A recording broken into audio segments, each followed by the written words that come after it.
कारवाई तर कारवाईत इराणच्या 8 नागरिकांना अटक। नमस्कार, मी शुभम शिंदे। बुलेटिन मध्ये आपल्या सगळ्यांचं स्वागत। त्या बुलेटिन मध्ये आतापर्यंतच्या सगळ्या महत्त्वाच्या बातम्यांचे सविस्तर अपडेट आपल्याला बघायचे आहे। मात्र सुरुवात आताच्या महत्त्वाच्या हेडलाईन्सने करतोय। देवेंद्र फडणवीस थोड्याच वेळात कोणता गौप्यस्फोट करणार याकडे लक्ष, यही समय है, फडणवीसांचं ट्विट। फडणवीस पाकिस्तान बांगलादेशमध्ये निवडणूक लढवत नाहीये, निवडणुकीमध्ये पराभव दिसल्यानं धर्मयुद्धाची भाषा सुरू, राऊतांचा फडणवीसांवर हल्लाबोल। नाशिक राडा प्रकरणी 30 जणांवर गुन्हा दाखल, भाजप आणि ठाकरेंच्या शिवसेनेमध्ये झाला होता राडा, अंबड पोलिसांकडून पुढील तपास सुरू।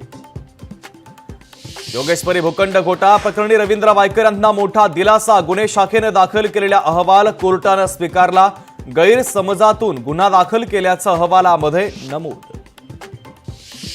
परिवर्तन महाशक्ती आज परिवर्तनाची ग्वाही देणार, परिवर्तन महाशक्तीचा जाहीरनामा आज प्रसिद्ध होणार, संभाजीराजे छत्रपतींच्या नेतृत्वात ग्वाही परिवर्तनाची नावानं प्रकाशित होणार जाहीरनामा।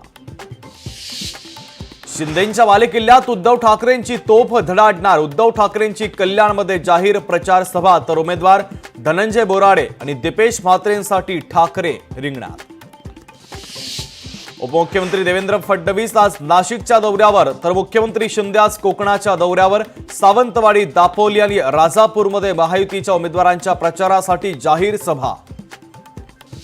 पोर्श कार अपघाताच्या प्रकरणी आणखी दोघांच्या विरोधात आरोपपत्र दाखल, आरोपींचा जामीन विशेष कोर्टाने फेटाळला, दोन्ही आरोपींची एरवाडा कारागृहात रवानगी।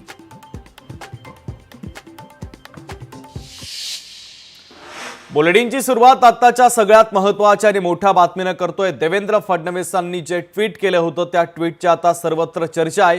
यही समय हे नावाचं ट्विट देवेंद्र फडणवीसांनी केलं होतं आणि त्यानंतर मात्र चर्चांना उधाण आलेलं आहे। त्यांनी 10:30 वाजताची वेळ दिली होती आणि कोणता गौप्यस्फोट आता 10:30 वाजता करणार हे पाहणं देखील तितकंच महत्त्वाचं आहे। फडणवीसांनी काल नोमानींचा एक व्हिडिओ देखील सभेमध्ये ऐकवलेला होता, तर आता फडणवीस 10:30 वाजता नेमका काय गौप्यस्फोट करतात याकडे राजकीय वर्तुळाचं लक्ष लागलेलं आहे। दरम्यान फडणवीसांनी नेमकं काय म्हटलं होतं ते देखील आपण पाहूयात। ऑल इंडिया पर्सनल लॉ बोर्डाचे सज्जन नोमानी म्हणतात